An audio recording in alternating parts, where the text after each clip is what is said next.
দুইতলা foundation দিয়ে সাধারণ 4 বেডরুমের একতলা বাড়ির ডিজাইন আপনারা দেখছেন।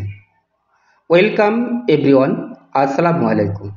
এই যে বাড়িটা আপনারা দেখছেন, এই বাড়িটা করার জন্য খরচ হয়েছে 10 লক্ষ টাকা। এটি হচ্ছে 4 বেডরুমের একটি একতলা বাড়ির ডিজাইন। বাড়িটা করার জন্য দৈর্ঘ্যের দিকে জায়গা লেগেছে 36 ফিট, প্রস্থের দিকে জায়গা লেগেছে 26 ফিট। যদি এর আমরা স্কোয়ার ফিটে হিসাব করি তাহলে আসে 936 স্কোয়ার ফিট। যদি এর আমরা কার্নিশ টু কার্নিশ হিসাব করি তাহলে আসে 1131 স্কোয়ার ফিট। যদি এর আমরা শতকে হিসাব করি 936 স্কোয়ার ফিটের তাহলে আসে 227 পয়েন্ট। তো খুবই অল্প জায়গার ভিতরে সাধারণ 4 বেডরুমের অসাধারণ একটি বাড়ির ডিজাইন আপনারা দেখছেন। এটি হচ্ছে আরসিসি পিলার দ্বারা আজকের এই বাড়িটি নির্মাণ করা হয়েছে।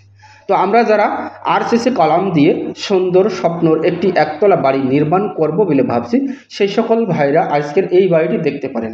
তার কারণ এটি হচ্ছে অতি সাধারণ একটি একতলা বাড়ি ডিজাইন। এটি হচ্ছে সাধারণ 4টা বেডরুম, এতে অন্য কোনো ফ্যাসিলিটি নেই। অন্যান্য বিল্ডিংয়ে যেরকম দেখেন কিচেন, টয়লেট, ডাইনিং সব আছে, কিন্তু এতে সাধারণ 4টা বেডরুম, একটি বড়সড় ড্রয়িং কাম ডাইনিং এবং পিছন সাইডে একটি সিঁড়ি। এটি হচ্ছে বাড়ির মেন গেট। দেখছেন মেন গেটের সামনেই 2টা কলাম দিয়ে সুন্দর একটি পোস্টের কাজ করা হয়েছে। পোস্টটি পার হয়ে আমরা পেয়ে যাচ্ছি বড়সড় একটি ড্রয়িং গেট, এবং এই গেট পার হয়ে আমরা পেয়ে যাচ্ছি খুবই বড়সড় ড্রয়িং কাম ডাইনিং। এই ড্রয়িং কাম ডাইনিংয়ের সাইজটি দেওয়া হয়েছে 14 ফিট বাই 17 ফিট। এই ড্রয়িং কাম ডাইনিংয়ের সাইজটি দেওয়া হয়েছে 14 ফিট বাই 17 ফিট। আপনি চাইলে এই 4টা মাস্টার বেডরুমের যে ডিজাইনটা, এই ডিজাইনটা কাজে লাগাইয়ে আপনি সুন্দর একটি ফ্ল্যাট করতে পারেন, 3টা বেডরুম করতে পারেন এবং একটা রুমের সাথে সুন্দর টয়লেট, কিচেন সব কিছু সাজাই নিতে পারেন। সেই মাপেরই আজকের এই বিল্ডিংটি আপনারা দেখছেন। এটি হচ্ছে আরসিসি কলাম দ্বারা আজকের এই বাড়িটি নির্মাণ করা হয়েছে। এতে হচ্ছে 12টা কলামের প্রয়োজন হয়েছে।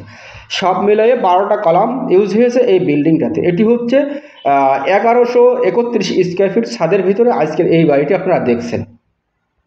এটি হচ্ছে সামনের সাইডের বেডরুম। সামনের সাইডে পেয়ে যাচ্ছেন 2টা বেডরুম এবং পিছন সাইডে আমরা পেয়ে যাচ্ছি 2টা বেডরুম। তো আরেকটা কথা না বললেই নয়, এই বিল্ডিংটি অবশ্যই এখন থেকে আরও 2 বছর আগে করা ছিল। কেবলমাত্র আমাদের কিছু অংশ কাজ বাকি ছিল, সেই অংশ কাজটুকু করে আমাদের ছাদটি করা হয়েছে। এই মুহূর্তে টোটাল মিলে আমাদের খরচ হয়েছে 10,50,000 টাকা। এটি হচ্ছে পিছন সাইডের আরেকটা বেডরুম। দর্শক, এটি হচ্ছে 2তলা ফাউন্ডেশন দিয়ে আজকের এই বাড়িটি নির্মাণ করা হয়েছে। তা 2তলা ফাউন্ডেশনের জন্য আসলে আমরা কি কাজগুলো করেছি, এতে সম্পূর্ণ 12 মিলি রড ইউজ করা হয়েছে। সব base, column, beams, base, column, beam, ছাদের বিম সবই কিন্তু আমাদের 12 মিলি রড ইউজ করা হয়েছে। আপনি চাইলে এরকম অল্প টাকার ভিতরে, অল্প জায়গার ভিতরে সুন্দর মানের 4টা বেডরুম দিয়ে একটি ফ্ল্যাট আপনি করতে পারেন। তো যে সকল ভাইরা অবশ্য ভাবছেন যে এরকম সুন্দর মানের বাড়িটি করব, তো অবশ্যই দেখেন আমরা এই যে ড্রয়িংটি দেখছেন সেম টু সেম আজকের এই বাড়িটি করা হয়েছে। সেম ডিজাইনে আজকের এই ফ্লোর প্ল্যানটি সাজানো হয়েছে। দৈর্ঘ্য লাগছে 36 ফিট, প্রস্থ লাগছে 26 ফিট। যদি এর আমরা স্কোয়ার ফিটে হিসাব করি তাহলে আসে 936 স্কোয়ার ফিট। যদি আমরা কার্নিশ টু কার্নিশ হিসাব করি তাহলে আসে 1131 ফিট। যদি আমরা শতকে হিসাব করি তাহলে আসে 214 পয়েন্ট। খুবই অল্প জায়গার ভিতরে অসাধারণ মানের একটি ফ্লোর প্ল্যান আপনারা দেখছেন।